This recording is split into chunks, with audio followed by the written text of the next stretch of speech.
always wanted to be the first female president of IBM. And I was the first person in my group of friends and family that owned a computer. It was a ginormous computer, and I took it to college with me.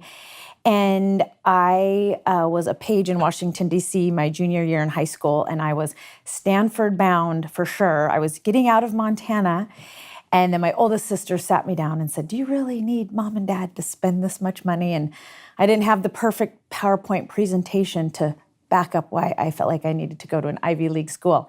So I stayed in state and went to the University of Montana. And, from here to there is never a straight line for any of us. And so it's always great to have goals and then adjust accordingly along the way. And definitely the life lessons from there to here is what helped me launch Handful and get to work with the amazing team I get to work with now. In Portland, Oregon, we live in the backyard of what I call Silicon Valley for activewear. All the big dogs are here. And so there's a lot of support around that. And I often think, could I have accomplished this in a less populated area with as much talent as I get at my fingertips here?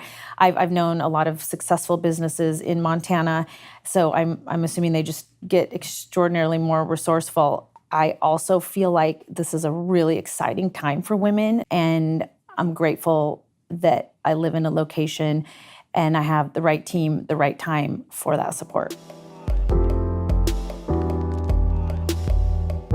There's so many opportunities in Portland, it can be challenging to choose where to spend your time wisely.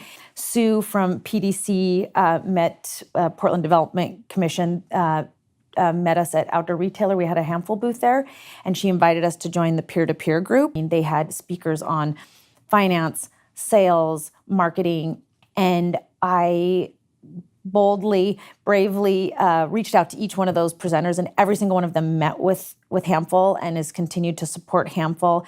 And then now we are in a group called Starve Ups.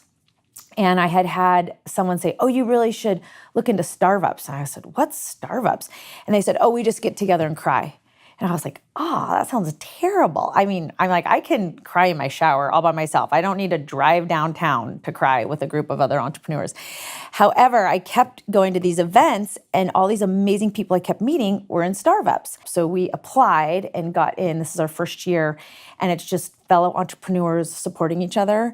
And it's been a great support. And I actually have people come from out of town, and a lot of the other bigwig companies reach out to me and say, "Hey, can you meet with my friend so-and-so and so-and-so from this state and this state?" Because they don't really feel like they have anyone they can talk to in those states.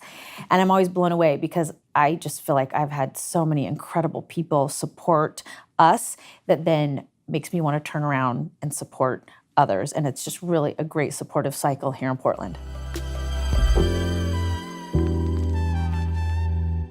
For me, a big thing is feel the fear and do it anyway, and know your voice. That's a big thing I've learned as an entrepreneur is when going through the investment, constantly investors said we bet on the jockey, not the horse. And there's been times people have supported us and people have said, "No, we need you to come back and have your own voice." And so I would say, know your voice and feel the fear and do it anyway.